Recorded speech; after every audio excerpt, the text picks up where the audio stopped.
Hello everyone, welcome to विद्यालय। स्वागत है आप सभी का एक बार फिर से। आज से हम लोग एक श्रृंखला सीरीज स्टार्ट करने जा रहे हैं जिसका नाम होगा रैपिड रिवीजन सीरीज। दरअसल इस श्रृंखला का उद्देश्य हमारी जो आगामी परीक्षा है आरओ की, उसको ध्यान में रख करके निर्धारित की गई है। तो इसमें दरअसल क्या होगा कि जो हमारा सामान्य हिंदी का जो प्रश्न पत्र है, खास तौर पर जो 60 नंबर की जो सामान्य हिंदी है, उसमें जो भी टॉपिक दिए गए हैं उसका हम लोग जो है रिवीजन के रूप में जो है उन्हें पढ़ने का प्रयास करेंगे। ठीक है। पहला ये जो हमारा वीडियो लेक्चर होगा इसमें हम लोग जो है आरओ के सिलेबस की बात करेंगे। तो चलिए शुरू करते हैं।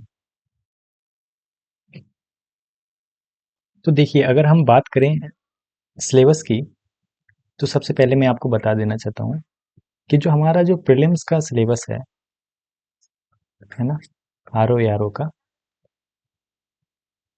ठीक है। अब जो नया सत्र है, जैसा कि मैंने आपको पहले बताया कि पेपर 1 और जो पेपर 2 है, ये जो सामान्य हिंदी का होता था पेपर 1, सॉरी सामान्य अध्ययन का, और जो पेपर 2 होता था वो हमारा सामान्य हिंदी का होता था। अब जो है इन दोनों पेपरों को एकीकृत कर दिया गया है आयोग के द्वारा, और अब जो है ये एक ही पेपर निर्धारित होगा, है ना। और ये जो पेपर है इसमें दोनों पेपर समाहित होंगे, और जो अंकों का निर्धारण है वो समान ही रहेगा। यानी कि 140 नंबर का, जैसे कि ये सामान्य अध्ययन पूछा जाता था और 60 नंबर की हिंदी ये पूछी जाती थी, उसी प्रकार से ये एक ही पेपर होगा और इस 200 मार्क्स का होगा, और इसमें 140 और 60 नंबर की एज इट इज़ पूछी जाएगी। बस अब इसका जो है टाइम जो है, पहले अलग से 1 घंटा दिया जाता था हिंदी के लिए और 2 घंटे इसके लिए निर्धारित थे। अब ये टाइम जो है एकीकृत कर दिया गया है, टाइम भी 3 घंटे का ही हो गया है। तो इतना आप सभी लोग पहले से ही जानते ही होंगे। तो चलिए, अगर हम आरओ के सिलेबस की बात करें, ठीक है, तो ये जो है नोटिफिकेशन का ही है, मैंने उसका स्क्रीनशॉट लिया है, तो इससे आप लोग वाकिफ होंगे। तो ये रहा आपका प्रारंभिक परीक्षा का जो सामान्य अध्ययन का पेपर है, ये 140 मार्क्स का होगा, है ना। तो अब इसमें संशोधन हो करके अब ये 3 घंटे का हो जाएगा। तो इसमें आपके क्या क्या टॉपिक हैं आप लोग ध्यान रखिएगा, क्योंकि कुछ भी नहीं पढ़ना है ना। तो सामान्य विज्ञान, भारत का इतिहास, भारतीय राष्ट्रीय आंदोलन, ठीक है, भारतीय राजतंत्र, अर्थव्यवस्था एवं संस्कृति। देखिए, कुछ ही चीज रखी है, अर्थव्यवस्था और संस्कृति, है ना, मिक्सचर रखा है। तो इकोनॉमी एज अ सब्जेक्ट नहीं रखा है, लेकिन प्रश्न आते हैं। तो वो प्रश्न किस किस एरिया से आते हैं वो आप लोग देखिएगा। तो कृषि, भारतीय कृषि, वाणिज्य एवं व्यापार, ठीक है, और जनसंख्या, नगरीकरण और पर्यावरण से संबंधित प्रश्न आते ही है। असेंडिंग डिसेंडिंग ऑर्डर आपको पता ही है कितना ज़्यादा पूछा जाता है। इसके अलावा विश्व भूगोल और भारत भूगोल और प्राकृतिक संसाधन, ठीक है, रिसोर्स पर ज़्यादा वेटेज दीजिएगा, क्वेश्चन ज़्यादा आते हैं, और फिजिकल ज्योग्राफी से क्वेश्चन आते हैं। इसके अलावा मैपिंग बेस्ड क्वेश्चंस, खास तौर पर जो इन्वायरमेंट वाला सेक्शन है, और लोकेशन बेस्ड क्वेश्चंस, ये ज़्यादा पूछे जाते हैं। लोकेशन में अगेन वही नेचुरल रिसोर्सेज वाले क्वेश्चंस ज़्यादा पूछे जाएंगे, ठीक है। तो इसके अलावा जो जो राष्ट्रीय और अंतर्राष्ट्रीय जो घटनाक्रम है उससे संदर्भित क्वेश्चंस आते ही हैं, है ना। यूपी स्पेशल खास तौर पर आप लोग करके जाइएगा, इसमें कई सारे टॉपिक दिए गए हैं, आप लोग देख लीजिए। और एक छोटा सा सेक्शन भी रखा है रीजनिंग और मैथ्स का, तो 10th लेवल तक की आपको मैथ रीजनिंग देखने को मिलेगी। रीजनिंग तो आपको पता ही है। अच्छा, इसके अलावा जो हमारा मेन फोकस है वो सामान्य हिंदी के परीक्षा पर होगा, है ना। हमारा उद्देश्य ही है ये कि जल्द से जल्द रैपिड रिवीजन के माध्यम से इसको कवर किया जाए। तो 60 अंक निर्धारित एज इट इज़ हैं, और अब ये जो 1 घंटा है वो उसी में एकीकृत कर दिया गया है। तो टोटल जो पेपर है वो 200 मार्क्स का ही होगा। अब इसमें से जो टॉपिक हैं वो खासकर आप लोग देख लीजिएगा। विलोम शब्द हैं, वाक्य एवं वर्तनी है, अनेक शब्दों के एक शब्द है, तत्सम तद्भव हैं, विशेष एवं विशेषण हैं और पर्यायवाची शब्द हैं। ध्यान रखिएगा कि ये जो 60 नंबर प्रारंभिक परीक्षा में पूछे जा रहे हैं और ये जो टॉपिक जो प्रारंभिक परीक्षा में पूछे जा रहे हैं, यही आपके मुख्य परीक्षा में भी पूछे जाएंगे। अब ये मैं क्यों कह रहा हूँ, क्योंकि जो मुख्य परीक्षा होगी उसमें से आपको हिंदी में 2 प्रकार की आपको परीक्षा देखने को मिलेगी। एक जो होगी आपकी लिखित परीक्षा होगी, डिस्क्रिप्टिव बेसिस पर होगी, उसका अभी मैं आपको सिलेबस दिखाऊंगा। और जो ऑब्जेक्टिव इसमें भी होगी, तो जैसे प्रीलिम्स के पेपर में 60 अंक निर्धारित हैं, उसी प्रकार से ऑब्जेक्टिव यहाँ भी पेपर में 60 अंक की आएगी और यही सारे टॉपिक हैं। तो आपको अगर आप यहाँ पे अच्छा कर लेते हैं और यहाँ पर अगर आप चीज़ों को सही ढंग से पढ़ लेते हैं तो आपको मुख्य परीक्षा में वो चीज़ कैसे हेल्प करेगी वो हम लोग अभी देखेंगे। तो ये तो ओवरऑल आपका प्रीलिम्स का पेपर था, आप लोग समझ गए होंगे। ठीक है, अब हम लोग देखते हैं मेंस के पेपर की तरफ। अगेन मैंने ये पेपर, जैसा कि मैंने बताया आपको, नोटिफिकेशन से उठाया है। हालांकि मुख्य परीक्षा में अभी फिलहाल कोई तब्दीली नहीं की गई है, एज इट इज़ मुख्य परीक्षा का जो स्ट्रक्चर है वो वैसा का वैसा ही है। तो अब यहाँ पर आप ध्यान दीजिएगा कि जो सामान्य अध्ययन का पेपर है वो प्रारंभिक परीक्षा जैसा यानी कि ऑब्जेक्टिव ही रहेगा। ठीक है, और ये कितने अंक का है? 200 अंक, सॉरी माफ करिएगा, 120 अंक का। ठीक है, दूसरा प्रश्न पत्र है वो हिंदी सामान्य सामान्य हिंदी और लेखन का है, आलेखन का है। इसमें जो है जो खंड दिया गया है, तो पहला जो खंड है ये देखिए। ठीक है, तो वो सब्जेक्टिव होगा जैसा कि मैंने आपको बताया था। तो इसमें 100 अंक ये रखा गया है। ठीक है, और जो मैंने आपको बताया कि 60 अंक जो है वो आपको ऑब्जेक्टिव के देखने को मिलेंगे। ठीक है, तो 100 अंक आपके सब्जेक्टिव के होंगे। इसमें से आपको 2.5 घंटे मिलेंगे। ठीक है, और सामान्य अध्ययन के लिए आपको अगेन 2 घंटे मिलेंगे। तो 2.5 घंटे क्यों है? क्योंकि देखिए आपको गद्यांश पूछ रहा है। ठीक है, तो गद्यांश में आपसे क्या क्या पूछेगा? शीर्षक, सारांश और जो भी लाइनिंग दी गई होंगी, रेखांश अंश होगा, उसकी व्याख्या पूछ रहा है। ये आपको number as it is defined है, आपको 21 नंबर का निर्धारित है, जिसमें कि 3 अंक आपके शीर्षक के लिए, 6 अंक आपको सारांश के लिए और व्याख्या के लिए 12 अंक निर्धारित किए गए हैं। इसके अलावा जो सरकारी पत्र है उसका टेबुलर फॉर्म में आपको सार लेखन लिखना है, वो भी आपके इसके लिए आपको 15 अंक निर्धारित किए गए हैं। तीसरा होगा आपका पत्राचार। ठीक है, अब इसमें से आपको कोई भी आ सकता है लिखने के लिए, शासकीय, अर्धशासकीय, कार्यालय आदेश, ज्ञापन, परिपत्र है ना, विज्ञप्ति हो सकती है, टिप्पण या फिर प्रतिवेदन और अनुस्मारक।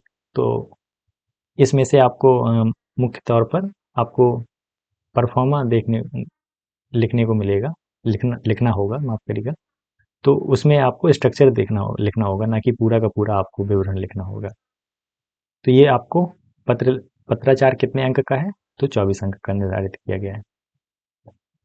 इसके अलावा आपको कुछ परिभाषिक शब्दावली भी लिखनी है। ठीक है, वो खास तौर पर प्रशासनिक और वाणिज्यिक शब्दावली होंगी। अब ध्यान ये रखना है कि ये जो शब्दावलियां होंगी आपकी, वो अंग्रेजी में दी होंगी तो उसका आपको हिंदी रूपांतरण लिखना है, और कुछ आपको हिंदी में दी होंगी तो आपको उसका जो है अंग्रेजी रूपांतरण करना है। ठीक है, 5 मुख्यतः शब्द होंगे, 5-5, और ये जो है 10 अंक के निर्धारित किए गए हैं। इसके अलावा जो आपके मुहावरे हैं और लोकोक्तियां हैं वो जो है निर्धारित किए हैं, और वो 5 आएंगी, वो 10 अंकों की होंगी। ठीक है, और अंत में आपको थोड़ा कंप्यूटर ज्ञान से भी क्वेश्चंस पूछे जाएंगे, उसके लिए आपको 10 अंक निर्धारित किए गए हैं। ठीक है, अब जो खंड खा है, ठीक है, जैसा कि मैंने आपको बताया था 60 अंक का। ठीक है, इसके लिए आपको आधा घंटा मिलेगा केवल और केवल, और ये मायने रखता है क्योंकि इस आधे घंटे में आपको 60 अंक अर्जित करने हैं, है ना। तो 6-6 शब्द आएंगे, 6 वाक्य, 6 शब्द। ठीक है, आप देख लीजिए। तो कुल मिलाकर के विलोम शब्द हैं, देखिए आपका पहले के जैसे ही, और इसमें 5 ही हैं। इसमें क्या नहीं है तो आप बताइएगा। तो इसमें क्या है, जो छठवां क्वेश्चन टॉपिक था, है ना, वर्तनी एवं वाक्य शुद्धि। अब वो कहाँ है, वो होगा मैं आपको बता दूंगा अभी थोड़ी देर में। सॉरी, माफ करिएगा, ये नहीं। तो क्या है, इसमें तत्सम तद्भव है ही, ठीक है, विशेषण एवं विशेष है, अनेक शब्दों के एक शब्द है, बस पर्यायवाची नहीं है ना। तो पर्यायवाची नहीं है इसमें।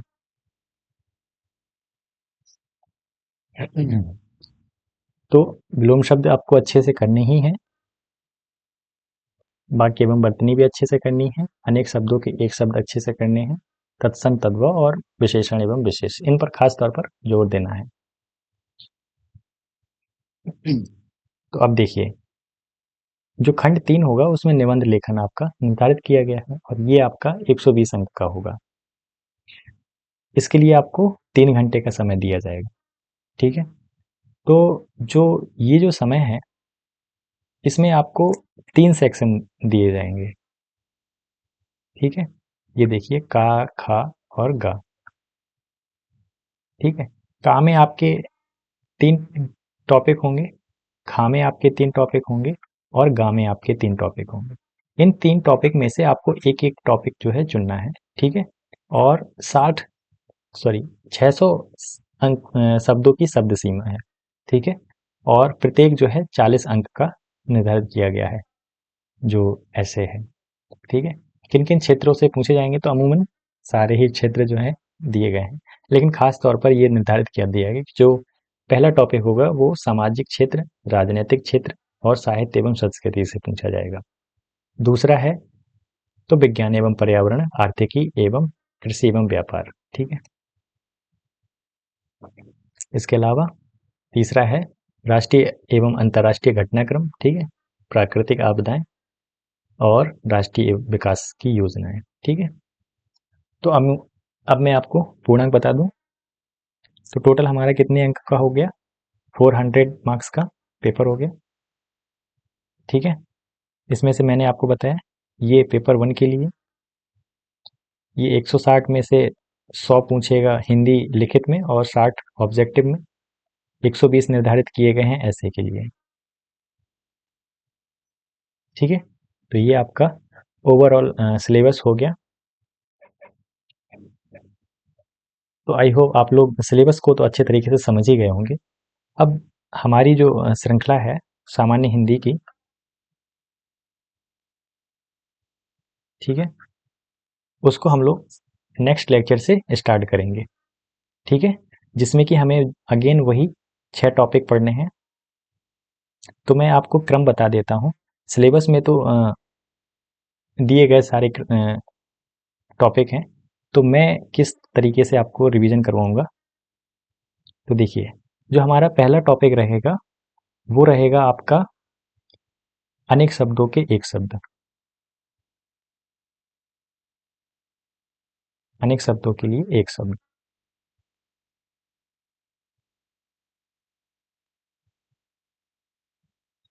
ठीक है। ये मैंने क्यों चुना है, क्योंकि देखिए आपको सबसे पहले इससे ये हो जाएगा कि आपकी जो शब्दावलियां हैं वो मजबूत हो जाएंगी, है ना।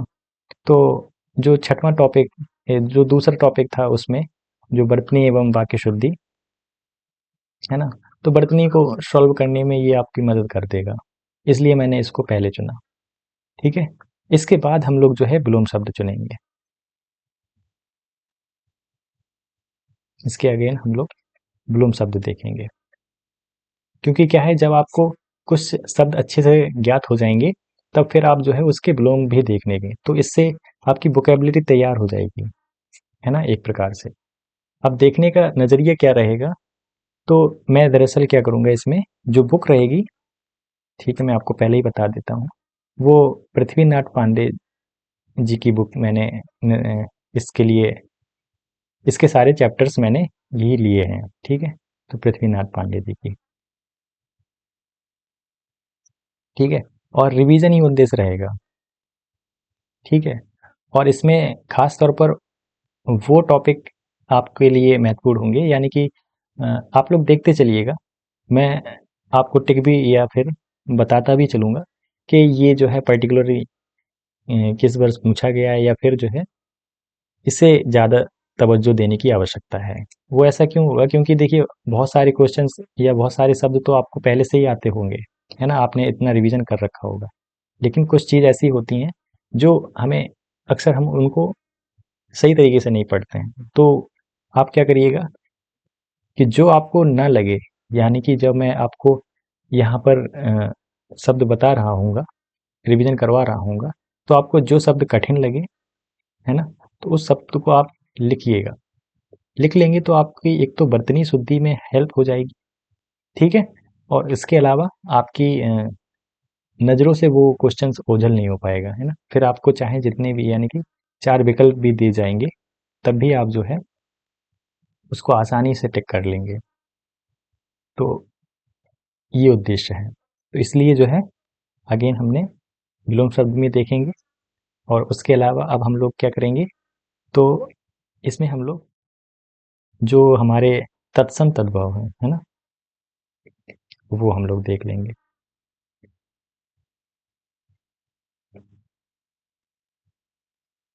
ठीक है? फिर जो है हम लोग विशेषण एवं विशेष्य देख लेंगे।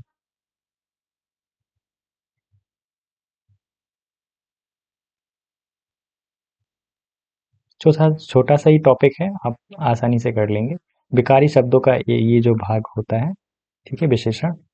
तो जब आप पढ़ेंगे तो ज़्यादा टॉपिक कठिन नहीं है, आसानी से हम लोग इसमें मार्क्स ला सकते हैं। इसके अलावा जो लास्ट के 2 टॉपिक बच गए हैं, पर्यायवाची, ठीक है,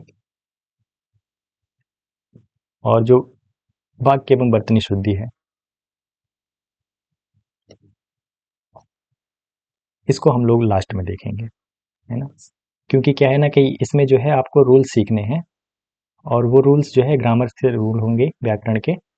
तो वो रूल्स लगाएंगे, और फिर जो है आप जब इतनी सारी बर्तनी देख लेंगे ना, तो आपको बर्तनी से तो आपका भय खत्म हो जाएगा। खास तौर पर इससे तो भय आपका खत्म हो जाएगा। और रही बात वाक्य स्ट्रक्चर की, तो उसमें से जो रूल्स हैं वो हम लोग पढ़ेंगे, तो आप जो है उससे आसानी से फिर जब कई सारे प्रश्न पत्र जो है सॉल्व करेंगे, तो आपको वो सारी चीज़ें मालूम हो जाएंगी। अब होगा ये कि मैं लगभग कोशिश ये करूँगा कि एक दिन में 100 जो है शब्द हो जाएँ, और लास्ट में जब हम लोग ये कंप्लीट कर लेंगे, तो फिर हम लोग जो है ऑब्जेक्टिव, है ना, टेक्स्ट बुक के माध्यम से ऑब्जेक्टिव क्वेश्चंस को भी हल करने का प्रयास कर लेंगे, या ये देख लेंगे कि पी वाई क्यू में कोई जो भी क्वेश्चंस रह गए हैं, बट मतलब कि आए हुए हैं, तो उनको हम लोग देखने का प्रयास कर लेंगे। तो आई होप ये ओवरऑल डिस्कशन था। मैंने आपको सिलेबस बताया और आगे की रणनीति बताई कि कैसे इस रैपिड रिवीजन सीरीज में हम लोग आगे बढ़ेंगे। तो मिलते हैं आपसे जल्द ही नेक्स्ट सेशन में। तब तक के लिए ख्याल रखिए। धन्यवाद।